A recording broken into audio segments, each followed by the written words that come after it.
Hi, everybody. I'm Candid Frank Stanisci of CFL Talk. Welcome to the Spanglish World Network on Zingo TV, channel 250. Please remember to download the Zingo TV app at the respective app stores for iOS and Android devices. While you download the app, make sure you rate and leave a comment. Both apps are absolutely free. Zingo TV is available on Google Chromecast, Amazon Fire, Fire TV sticks, Roku sticks, and also all smart TVs 2016 forward. Don't forget to subscribe to Candid Frank Stanisci on YouTube. And, of course, now joining me is David Morassutti. David, how you doing, buddy? Doing all right. We are in the final stretch run. Mm-hmm. This is when all the marbles are up for grabs. Yes, it is. Well, sorry, there's 0 marbles up for grabs. It's who's going to make the decision to rest and who's going to make the decision to play. Win and you're in is coming up. Exactly. You know, that's just the way it works. We got some news. I got an email the other day from that talked about the Olympics now are including flag football. Now, we're going to have a guest next week talking specifically about this topic. I find that an amazing opportunity for the game of football. Well, I think especially for the younger crowd, right? The younger generation and those who I was having a conversation, and this is somewhat related. I was having a conversation with someone who's a teacher at a high school and also coaches football. And he says, you have no idea sometimes how expensive it is and the burden it puts on schools and students to play this game. And so, obviously, flag football. Now, do I think flag football is going to replace touch football, like tackle football? No. Do I envision a scenario where the NFL and other leagues maybe look at this as a potential secondary option, right? A different type of league? I think so. And I think that's why you heard the NFL say, we'd love to see our players play in the Olympics, right? To have them on the world stage. You don't think even the CFL wouldn't let, this is where the CFL can shine a little bit and say, hey, we got some good players here too, especially those that are Canadian, right? So I'm excited for this. The Summer Olympics, there's not as many team sports like there, other than like soccer. Baseball's not really that big in the Olympics like like we've seen. Golf has tried to get back into the Olympics. Tennis. Tennis has been a big one, but not everyone goes for the tennis, right? A lot of the pool stuff is big, like all the different pool stuff. Yeah, but it's individual, right? We don't get those full team events really as much. Water right? polo. It's not like in the Winter Olympics where you have hockey dominates. Well, when the NHLers went, you had hockey that would dominate the Winter Olympics, right? Curling would be a very big one too. Like the more team dynamic ones rather than just the individual sports. Yeah, I mean, I know that there's some team elements in the Summer Olympics, but this is in LA, right? This is in the United States. You don't think the the Olympics team in the US would want to have their best in LA for these Olympics? I think it's going to be a very interesting, it was viewed as a small thing and now it's kind of ballooned. And just to see also how prevalent flag football is, right? I'm sure a lot of parents would rather see their kids play flag football than tackle football nowadays. Well, there's a correlation and a symbiotic relationship between lacrosse and football in Canada, the Canadian Football League and lacrosse. Both schedules coincide. Beginning is the end of another, the end is another, beginning of the other. And so there's this rotation of CFL fans that are also lacrosse fans, NLL fans. Lacrosse is going into the Olympics, and they're not playing either of the games that people are accustomed to, standard field lacrosse or box lacrosse. So they're playing a hybrid version, of the sixes. So in football is the same thing. They're going to play a hybrid version of what we're accustomed to in the game of football, which is flag football. I don't know how the rules will play out in that, in that game, whatever that is. But what it does is it brings the game of football to the Olympics in whatever capacity it shows up. Mhm. And I think what it does is it enhances being a football player. I mean, one thing about football and lacrosse, the same thing, because we've gone through the same situation. You don't wake up dreaming you're going to play football in the Olympics. No, This for is a sure. new dream. This is fresh. This is something that's just off the mark. And we'll see how it works out. But I think it's awesome. I mean, can you imagine, David? This is an opportunity to be in the Olympics for a football player, and it doesn't mean going into the bobsled like Lumsden. It doesn't talk about guys who go to track, right? This is actual football.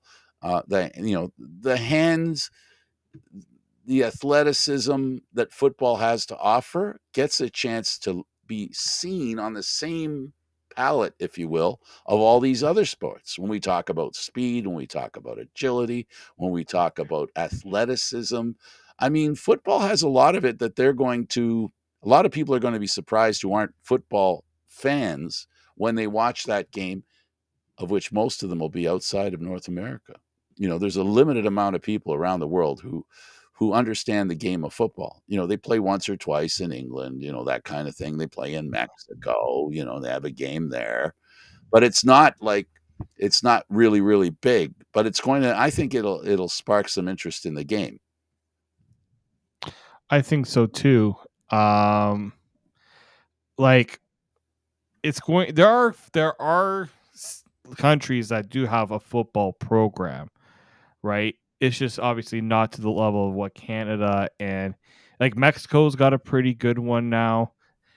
It's not just the men. Let's not forget. There's also the women's side as well that has to be taken into account here. Mexico actually has a really good flag football women's team. So, but what it does, yeah, it gets more people involved with football in a way that maybe they never thought they could. Right? Not everyone can play tackle football. No one has the physical ability to do it. But flag football takes a totally different skill set to play. Absolutely. Less physical, yes, but not any less athletic. In fact, I would suggest, and I would say that there's more of an opportunity for athleticism in the game because there's going to be, that's the neat thing about flag football is the athleticism where players put themselves in harm's way. There is no harm's way except for when they hit the ground. Yeah. That's the athleticism where it's cut off. Everything else is in. Everything else is in. It's not about being, not that you're not brave playing flag football, but the level of bravery when you go to catch a ball is a lot less in flag football than it is in what we call football, regular football, whether it be Canadian Football League style or National Football League Now, style. there's still dangers of playing flag football. They're like injuries are still a possibility, collisions and Absolutely. things like that. So it's not like it's 1,000% safer, but it is obviously going to have less of that concern of an injury, because of physical contact being taken out, right? So yeah, but yeah, I And think you're and right. and David, how does that impact on the interest of parents putting their kids into football versus flag football? Right? Like in Canada, we've seen a boom in kids that want to play basketball or soccer instead of hockey and football. Well, you Two started at reasons: top with cost. Let's remember cost at the cost, beginning, and now we get to the rest. Now we're cost, talking about the rest of the story. the amount of practice that's needed for hockey and football, and the limited resources to get ice and a field. Right? There's soccer's a little easier to manage. Football, I mean, basketball's a little easier to manage in that regard. So yeah, I do think that those Football are. ends up on that playing field. It ends I up think there. actually football, Pair of shorts, and a grass field somewhere. right? In football, you have to think about it. The helmet alone is the most important piece of equipment you can need. I heard that for a high school to get helmets, you're getting close to $30,000. Wow. Shoulder pads, knee pads, all these different equipment. The plastic doesn't last forever, so that has to be replaced eventually. The girdles, I heard that those, like, you can't reuse a girdle. You got Every kid has to have their own. Cleats, right? You need cleats. There's so much. I do know that's why, I can't remember which, there was an Argos player, and I think maybe Frank, you might have remembered too, who at the end of the year, if a guy was done with their cleats and they wanted to get rid of them, he would collect all the, I think it was Jamal Campbell, was collecting all the cleats into a bin and he would donate them. It was either Jamal Campbell or Alden Darby, one of those two, because they know there are kids that could use this. They could use having, you know, cleats that, are half decent, right? So I think it's so important for, you know, people to understand why flag football could be something that might be more, you know, more attractive for people nowadays rather than tackle football. You can start with parents. I mean, it's a bit safer and it's a lot cheaper. And organizations that run flag football do not have the same kind of. You've emphasized and underlined the fact that they do not have as level of expense to do what they do. So, well, thank you, the Olympics. Los Angeles, being in North America and having been there a few times, the Olympics. This time they're really putting pressure on the Olympic organization to include North American sports, which is why football's in there, which is why lacrosse is in there. And there'll be other sports that I'm not aware of that are going to be taking part in the Olympics that didn't before. I think there's more pressure on them to put golf in it and more pressure to put baseball in it because of the North American aspect of these games. And the Olympics, we've learned over the years, they've gone through that. When they go to a country, that country has some input on the sports that that end up being part of it, that get injected, that respect the community that they're being played in. So that's all great, and it's great that we're getting a chance to see flag football, and it's going to be awesome. It's better than an all-star game, flag football, because they're playing for something. We've seen for many years now, the all-star football game is it's just a base. Let's get together and let's prove that we can run, catch, and do all that stuff. But this is a competition. It's going to be interesting to watch a competition with some of the football players that we all know as, big NFL players or big CFL players, and get a chance to see how they do against each other, in flag football. And it has the other advantage that hockey doesn't have, and that is that I don't know what kind of headgear they're going to wear, if they're going to be required to wear any headgear. But I have a feeling at least the personality of the players will come out a little more because there's less equipment that they're wearing. So that's fun. Yeah, I know it is. It is fun, and I'm very curious to see how much of an interest this can get from top players. Right? Would Yep. you I know? think the Olympics is a big attraction. It's I do too. To it's a play for your unicorn. country means so much more than playing for a team. Like I think of the NBA.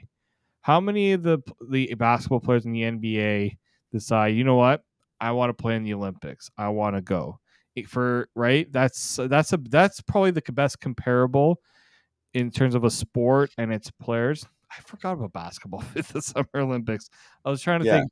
I did. I You know, said that. So think about that actually. How much do you think basketball is maybe a little concerned about football trying to get its name in there? well, Try. there's definitely the issue where don't underestimate the penetration of basketball in the world community is very high, and the biggest example of that is China, and how the NBA has wooed China over the years.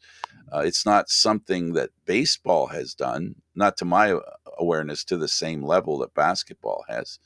And football now is going to be a new thing that I truly believe that everybody's looking for a sport to play, and a lot of people like the idea of playing a new sport, and the opportunity to play the game and to learn about the game. For some who maybe, I'm tired of baseball, I'm tired of basketball. Oh, flag football, okay, and we can play outside. I like being outside, and that kind of stuff, because it becomes very inexpensive. Scheduling's a lot easier. I think it's easier to rent a field than it is to rent a stadium. So, or a football field, right?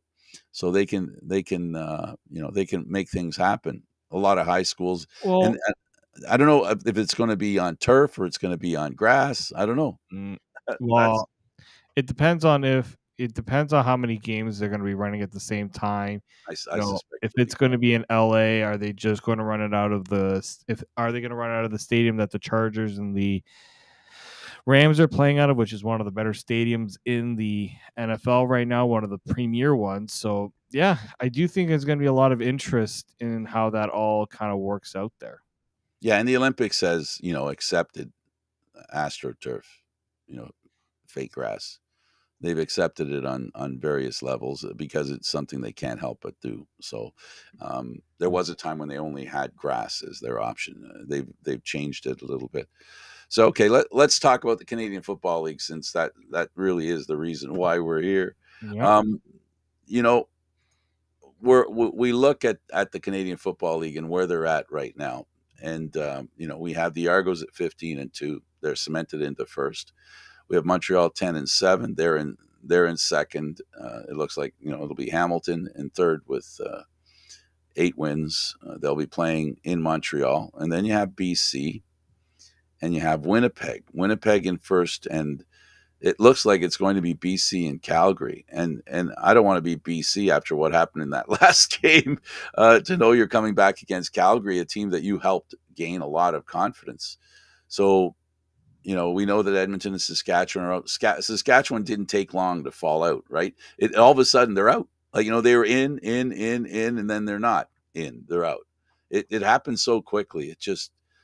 And how it happened was, I don't know. You want to talk about the collapse of the Saskatchewan Roughriders and a coach who stood up and said in the post game that it's my fault, took the blame. He took the blame and lost his job. Yep. Right. I just think the writing was sort of on the wall for that team when they were in this spiral and they couldn't get out of it. Right.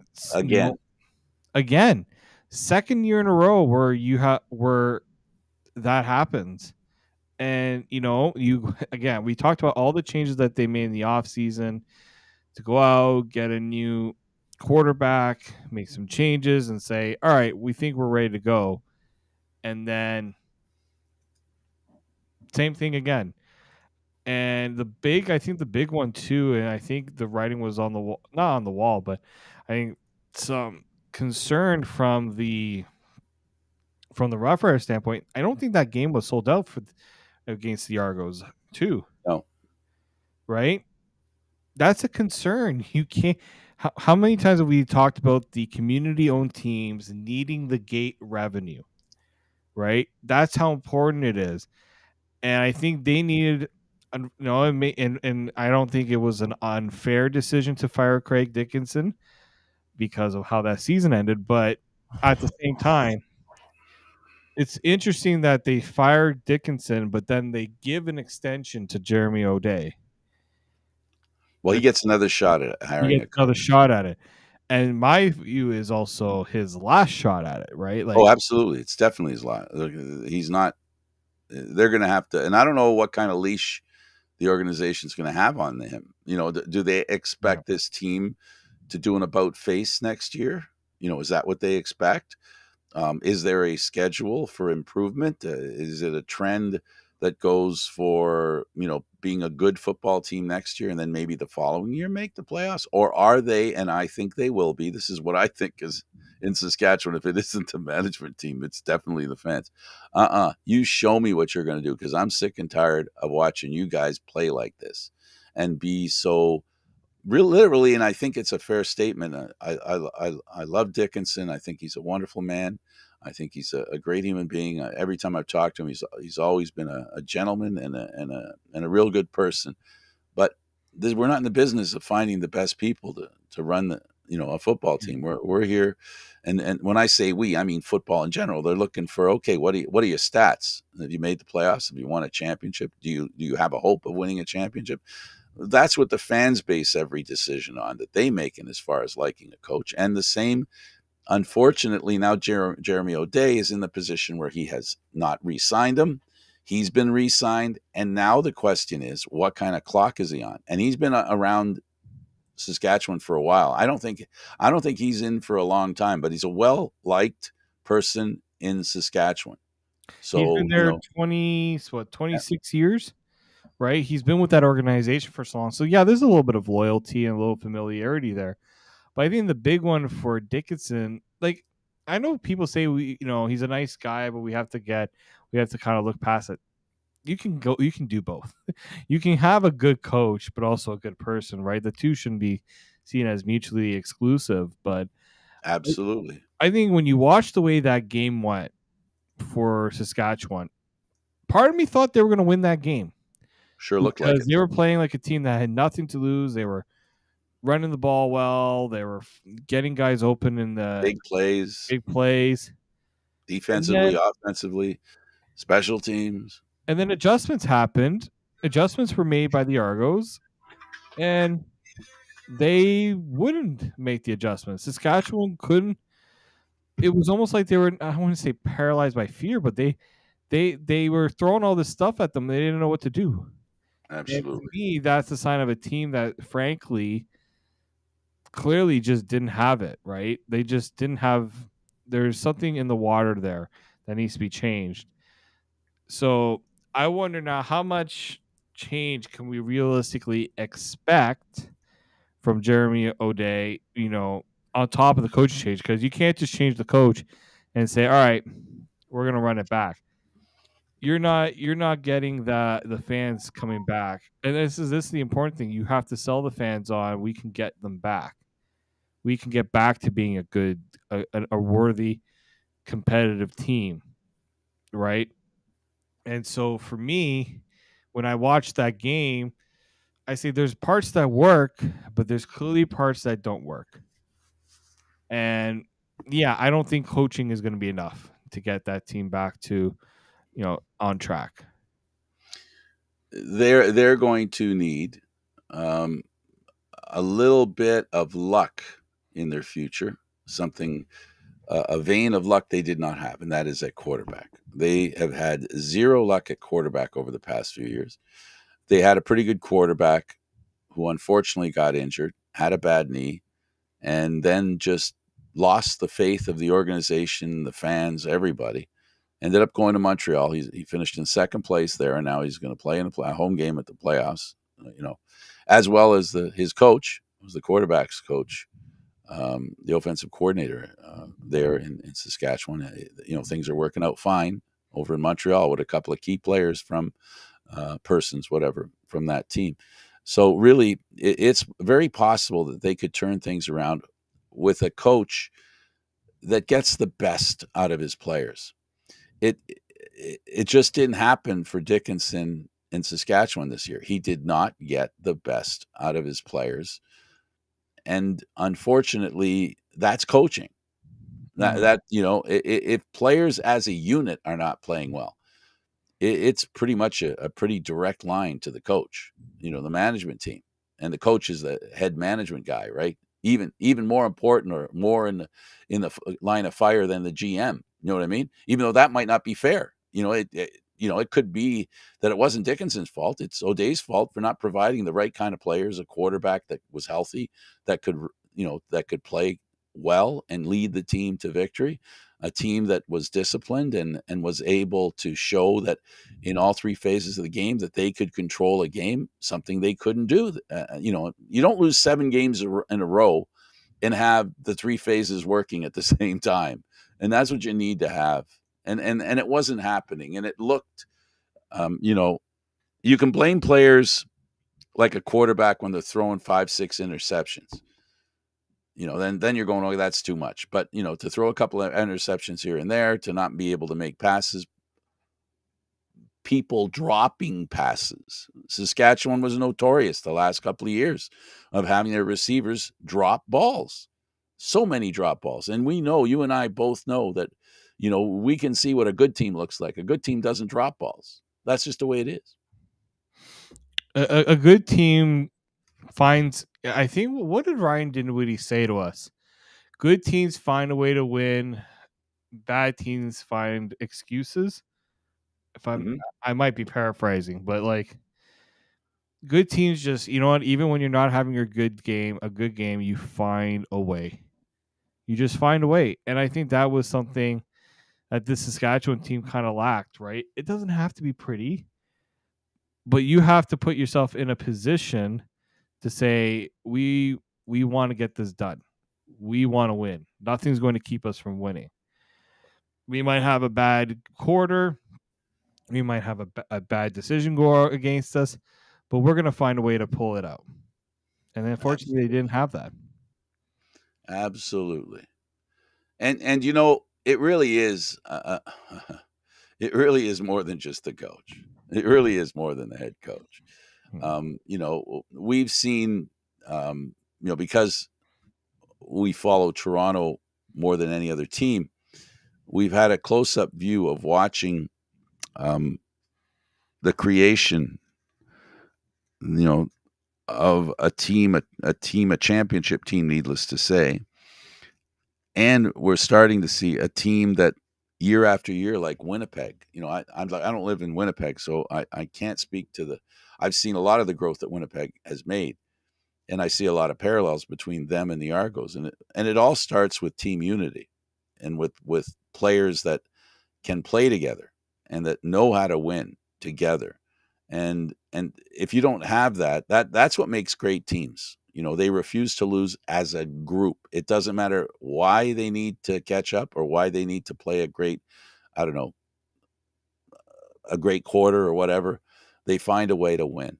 And the Argos have that right now. They have a good coach, a coach that players seem to respect.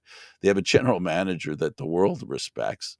So, you know, being the Argos right now, they look like a good team, a really good team that could win a championship, just like Winnipeg. And you know, I would say those two teams are there, Toronto and Winnipeg. We see that BC maybe we've seen too many chinks in their armor this year. No, Yeah, I would agree with that. right? They haven't been this at the same level of Winnipeg, not just by score, because not just by wins, but by the way they played. You know, from one game to another, they've played rather poorly a couple of times. That's something we can't say about Winnipeg or Toronto. No, I agree.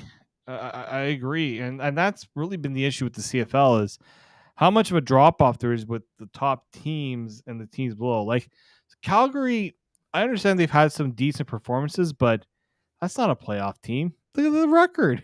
They could be a championship team. I mean, we're looking. This is. I've been waiting to say this, David. Can you imagine? Can you imagine all those years that Calgary lost when they had 14-2 records, and they lost to 6-12 teams. They lost to Ottawa and Toronto. Toronto, a 500 team. Was it both times they were 500? Were they less than 500 one time? In 12 and 17, the Argos didn't have a fantastic record, and they turned around and won the Grey Cup. How ironic would it be if Calgary won a Grey Cup under these circumstances? Talk about kismet. It'd be pretty amazing. So not that they're not a great team, David, but with football, on any given Sunday, a team can win, right? Mm-hmm. Yeah, no, and that's the thing, right? Calgary can say, "Well, we have momentum on on our side. We just beat a team that nobody thought we were going to beat." And the other, not only momentum but health. My concern watching that Calgary BC game is what's Vernon Mm. Adams What's his what's status? his status? 2 years in a row where BC looks like a pretty decent team, but then the quarterback injury looms over and proves to be tough to overcome. Last year, Nathan Rourke wasn't healthy. He was trying to come back from a injury that many thought was supposed to end his season, and we know how that ended for him. So, He had a marvelous end to his season because everything that he did was qualified. yeah, Well, he's playing handicapped. He's playing injured. right. So and there's only so much you can expect from your quarterback who's dealing with an injury like that. So I'm very curious to see how they work around that. The good news is for CFL fans, which we are, the good news is that there's going to be an opportunity for a quarterback out there who may not have the reputation yet of being a winner, who could rise up and be a winner, like we saw Chad Kelly last year. I mean, there is an opportunity with so many quarterbacks that that are not starters, but could be put in the position of starting because of the veterans that stand in front of them, who have been sometimes a bit of overrun by injuries. Like, take for example, just as an example, take Hamilton as an example. Bo Levi Mitchell, great quarterback. What an opportunity for him to reclaim the greatness that he built, in the last decade. Just imagine how great that would be for him. And then, to my point, imagine he gets hurt, and now you end up with Schultz there. To me, he's a guy I've respected and appreciated going back when he was with Adams in Montreal. I really, honestly, back then, I didn't put Adams ahead of Schultz. I didn't put Schultz that far ahead of Adams, but I liked Schultz better than Adams. I don't know why. I just did. I just liked his consistency better. Well, we know that Adams had a lot to prove, certainly. And I think that's what it was, right? We want to see, can he to finally live up to that potential that many thought he could, right? He can do it. And the only reason, let's not forget, the main reason why he was there in the first place was because of the Nathan Rourke injury. Yep. And they decided to keep him around. But they also went out and got Dane Evans. Why did they go out and get Dane Evans? They didn't really need, like, that was a bit of a luxury move, but at the same time, that was proven to be a needed move because you got a quarterback who's now injured or dealing with an injury. And so I'm wondering to myself here, it's like they got a real decision to have to make here because they can't. There's I want to say there's a lot riding on the season, but this is a season here where there is a lot riding on the season. I think you can say that. Like, I think for BC, like, someone's got to unseat Winnipeg, and Winnipeg is probably the most beatable that they've been in this stretch. I still think that they're obviously the obvious favorites, but what I think is this is a team that you could see losing if the other team plays its cards right. Absolutely. And the thing of it is, the important thing about BC, I love BC. I love what the new ownership has done there. I love the way they started last year with the concert and the excitement that they generated. And they've continued to try to generate it this year. The problem I have, and I think the chink in their armor is how they played this last game against Calgary. That cannot sit well. That was at home. They lost like that at home. That can't sit well with the confidence of the team and or the fans. You're trying to build a fan base, right? And they've had a good couple of years, but they haven't really accomplished anything that says, we're champs, which unfortunately is what fans look for. Yeah, okay, or go to the Grey Cup. But they're the only ones who remember they went to nobody remembers who went to the Grey Cup, but the teams who do go there and lose, that people, fans and teams remember that. But they need to make the next step. And you're right, unseating Winnipeg is going to be a challenge. Not only do they have to do it, it's going to be a challenge. And now they made it tougher to get to play Winnipeg. Yeah, right? I mean, what has Winnipeg had each and every year they've gone to the Grey Cup? A healthy squad. healthy squad, and we don't have to play an extra game. That extra game is so tough. I think people discount. Yep, you're right. What it means to have to play that game and then do it all again the week after. Right? I think people tend to overlook how difficult that turnaround truly can be. Absolutely. So, well, here's hoping that BC works it out. We'll find out how it works again in a couple of weeks. We'll find out how ready they are to play, and the other thing that makes it hard for us to judge teams, David, is the seriousness with which a team plays a game, dependent on their place in the standings and how relevant the game is. You know what I mean? We got that. There's that issue too. So let's not get fooled by the fact that, it looked like a terrible loss for BC, but they clearly tipped their hand when they showed that they weren't really interested in this game anyway. Why else do see, we got tale of two different teams. You've got Toronto that won't take their starter out, and you got BC who takes their starter out by definition for most people, a lot of people, too soon. I mean, how do you decide to keep the guy in? And I think BC was playing for something, more than Toronto was, and that's the irony in my mind. Toronto's keeping their quarterback in, and this is to me, this is a risk reward thing that the Argos are doing, and BC's playing it safer, while Toronto is keeping Kelly in because they feel it's important. Dinwiddie and Kelly.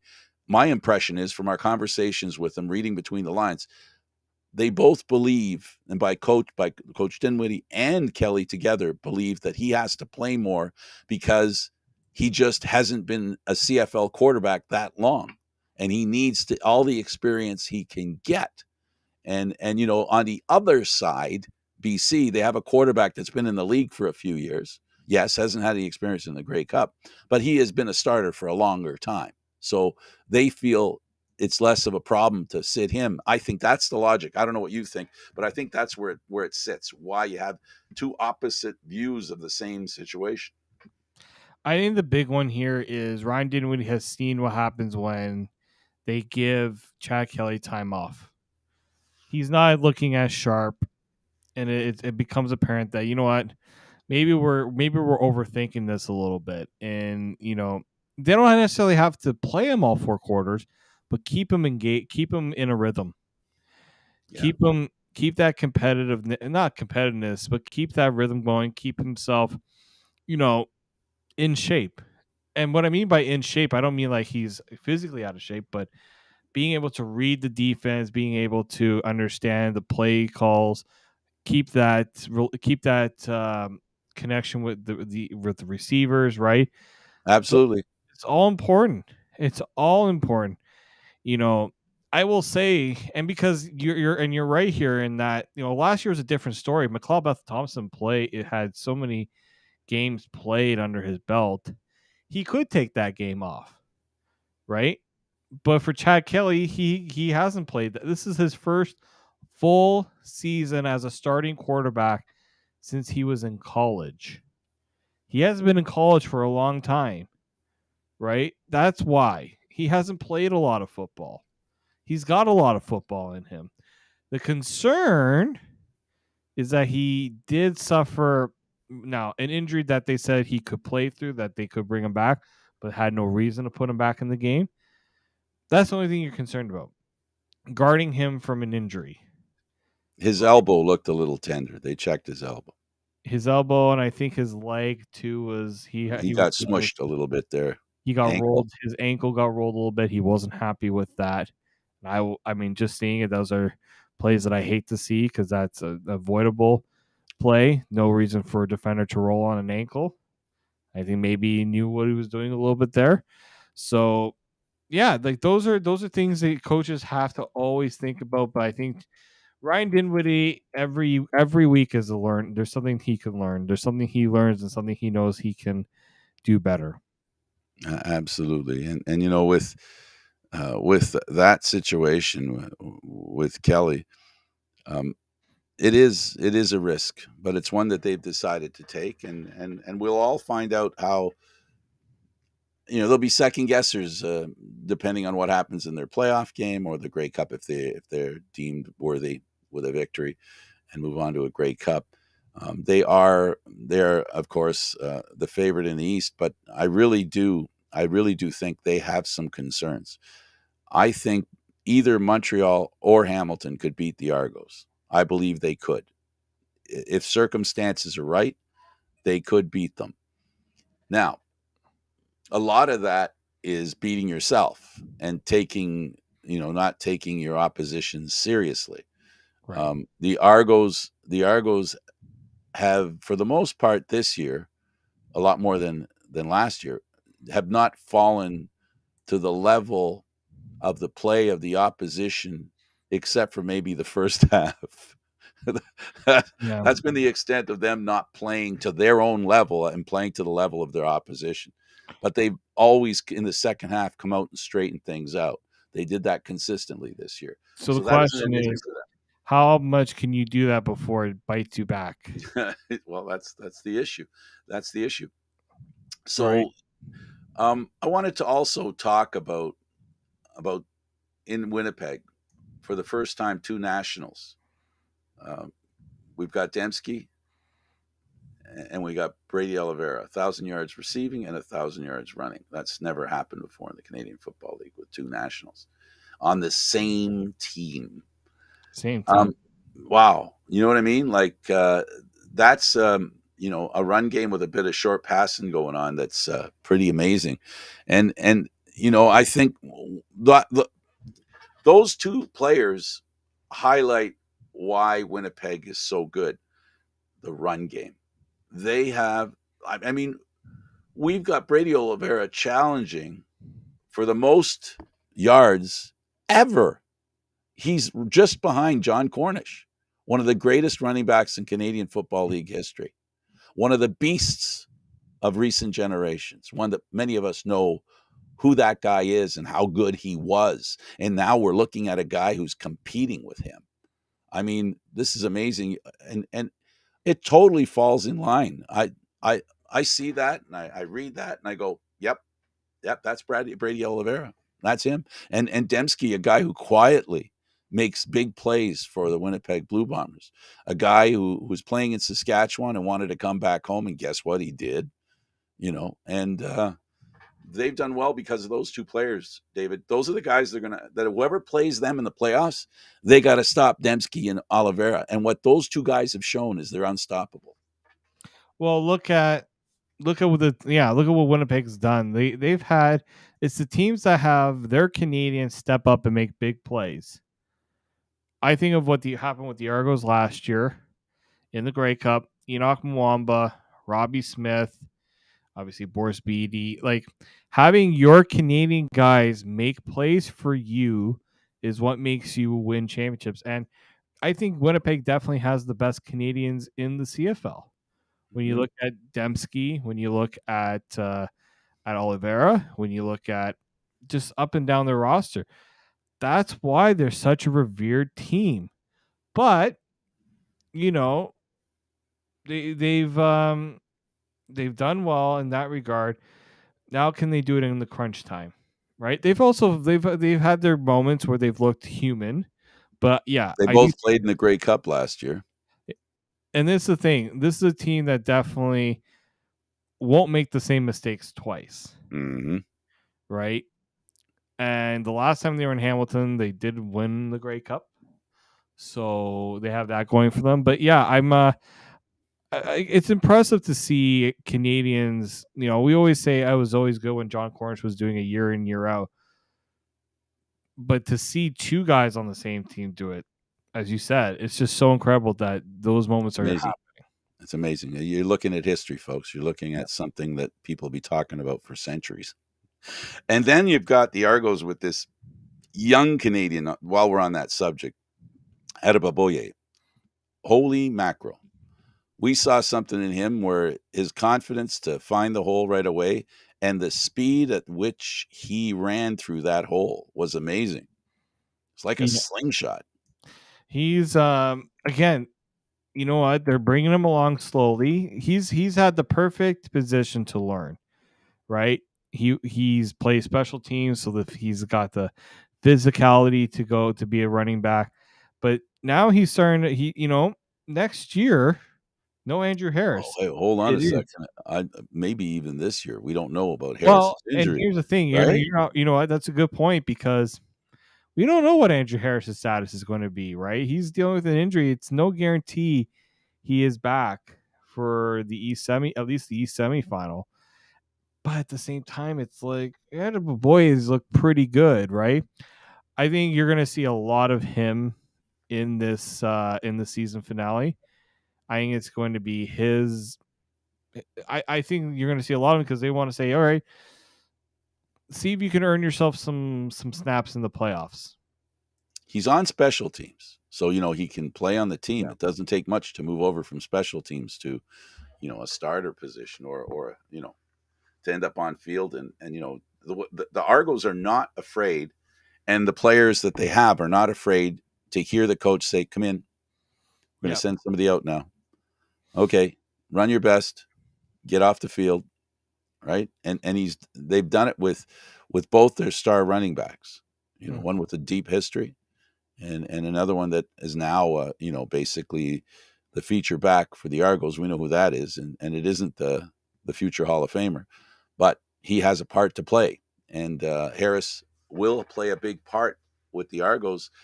And one of the parts that he's playing, that regardless of his injury or not, if he's injured or not, he's still going to be a guy who the coach relies on as almost kind of a coach, right? Unofficial coach, right? So he's not getting paid to be a coach. He's a player. But dude's always got the clipboard in his hand, and he's always talking to the running backs when they come off the field. It's an important resource that he was like that last year too, until he eventually got back onto the field. It's important to have guys that have that camaraderie together and saying we're doing this together. It doesn't matter who's going to do it. We just have to go out and do our job. Absolutely. So let's concentrate a little bit, since we're in the East. We'll stay in the East and we'll talk about Hamilton and Montreal. These are two teams that they kind of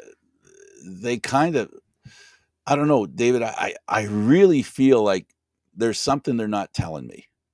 I'm left with that feeling. I'm left with the feeling of Montreal's not telling me something. Hamilton's not telling me something. And I don't mean they can't tell me.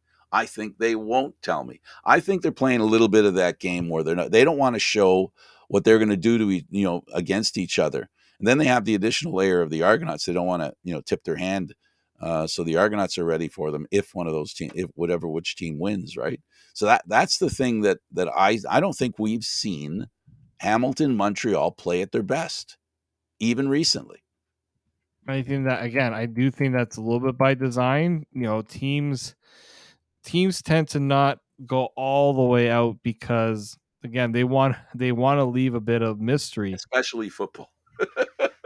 Like more than any sport. I'm curious to see how both teams handle this final game, because actually two things. Does Hamilton come back home?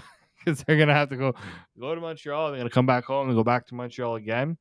That's something to consider as well. But yeah, my thinking here is you're gonna see two teams that are gonna be like, you know what? Maybe we just look at the backups and say we might need you in the playoffs. Let's see if you guys can do something. I think that's where they're gonna go, unless they feel like one of their guys needs some reps. But it's that decision, like you said, exactly. There may be players they need to play. Yeah, I just think they're going to play this as safe as they can. I think it's going to be it's going to be like the boxing match, the two fighters, the first couple of rounds. They're just sending little probes. They're not really trying to hit the guy. They're just trying, and they don't want to get knocked out. And so they're just checking out to see if there's any soft spots that they can work on later. I think, to your point, is the point you're trying to make, is that they will have a plan, but I think the only plan they're doing is not to expose what they're going to do, but what they can do to their opposition. That's the kind of game it's going to be. Basically, two boxers just feeling each other out. That's all that game's going to be. And therefore, they're going to be setting up a really interesting little battle, because you imagine emotionally what that's like for the players. All the players know that's who they're going to play. They show up on the field, and the coach says, "Okay, take it easy, lay back. Look, you rest, and you don't worry too much. I want to make sure you guys all stay healthy. We'll try a couple of things. We'll see how that works out. But it isn't going to be. This is one of those times. I don't care what anybody says. This is not a game either team's coming out to win. They're coming out to survive." I do, yeah. No, I'm very curious to see how that plays out. But yeah, I do think it's going to be a little predetermined. Absolutely. Any final word from you on this week? Next week we'll have somebody to talk about flag football. Stay healthy. Yeah, that's the key. And you know what? There's a few things that players are playing for. There's bonuses and that kind of thing. So those kind of things will be happening this week coming up. And we will probably hear about the odd one where a player will be disappointed because for some reason he doesn't get a chance to meet those targets. We're going to hear that as usual, but then we'll hear the ones that do make it. So it'll be fun. It'll be a fun week of football. It definitely will be. Thanks for doing this, David. Thank you, Frank. Much appreciated as usual. So for David Morassutti, I'm Candid Frank Stanisci. Thank you for watching CFL Talk, airing live on Mondays at 9 p.m. This show can also be heard on the Spanglish World Radio Network for CFL Talk news, entertainment, and other sports programming we offer. Please check out SpanglishWorld.ca and, of course, Candid Frank Stanisci on YouTube. Thanks for watching, everybody. We'll see you next time.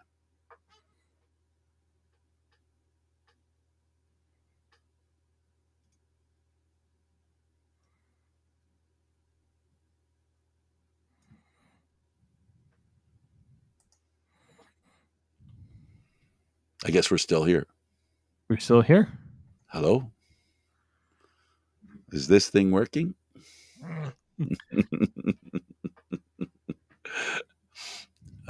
Anyway, well, I think Eduardo probably had to deal with something, but I mean, here's one thing I'll ask you. I had to fill in my ballot for the awards. Okay. They asked me to fill out a ballot.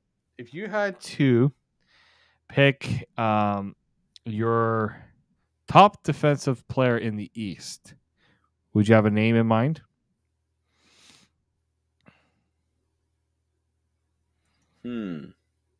No, I haven't given it that much thought. That's a tough question. Well, the East, right? You're saying the East.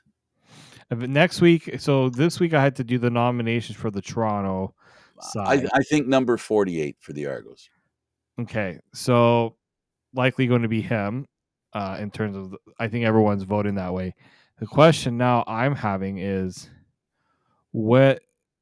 is there anyone in the East that can challenge him? That's something I want to pose to you to think about for next week. Yeah, there is.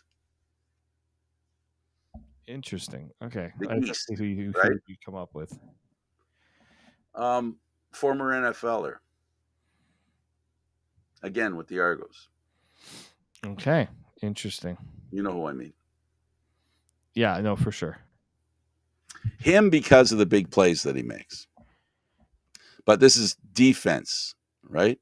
Now, I'm automatically going, I'm not talking linemen, which is kind of, guys, because, there's a few linemen out there in the East that would be a lot of fun to pick. Defensive linemen. I think the East is a little trickier just because of how good the Argos have been, that it might be tough to vote against. Yeah, only because, success breeds awards, right? Sometimes there have been times when teams that win a lot of games don't get a lot of awards. That happens too. Mm-hmm. So, but I haven't given it any thought. And the only players I really key in and unfairly, and it's unfair to the rest of the teams, is I follow the Argos, of course, because that's a team that we go to all the games and stuff like that. And I've watched firsthand the amazing nature of their games. And I'm trying to think in Montreal, there are some sack experts in Montreal that I think would be. There's a couple of players in Montreal I'd like to point to. In Hamilton, you're not going to say Simone Lawrence because he hasn't been the kind of player that he has in the past. And as far as defense is concerned, they haven't had a really good year, consistently good year defensively. So how do you pick a defender out of that? It's kind of tough, right? So it's easy. Like, I think Montreal has a really good defense, has had a really good defense. I should look at some of the names because I know I'm forgetting people that I could mention. Well, I think Eduardo's back, so I think we can good. Pin that for next week. But something to throw at you. And, right. And anybody watching the show, if you have someone you think, let me know. Okay, Eduardo, we already did our goodbyes.